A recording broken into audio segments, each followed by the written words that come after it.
और मेरे प्यारे भाई और बहनों, अस्सलाम वालेकुम रहमतुल्लाहि व बरकातहू। मैं आपके सामने छोटी सी तकरीर पेश करना चाहता हूँ। उम्मीद है आप सब बहुत सुनेंगे। यही तकरीर का आह्वान है आप सल्लल्लाहु अलैहि वसल्लम और मौजूदा।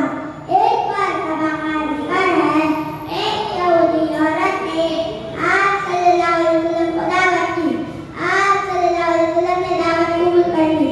वो यहूदी औरत ने बकरी का गोश्त भूना और उसके अंदर जहर मिला दिया और शाम के वक्त आप सल्लल्लाहु अलैहि वसल्लम की खिदमत में रख के चली गई।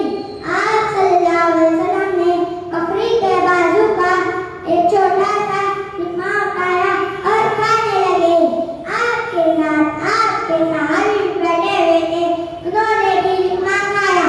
आप सल्लल्लाहु अलैहि वसल्लम ने लुक़मा तो खाया मगर चबाया नहीं, फौरन उगल दिया और कहने लगे, ये बकरी का बाजू खबर दे रहा है कि इसके अंदर जहर मिला हुआ है।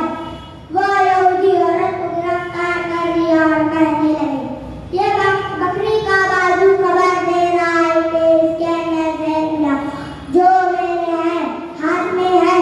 वो यहूदी औरत ने एतराफ़ पे जुर्म करके बोला कि मैंने ये हरकत आपको आज़माने की खातिर की थी।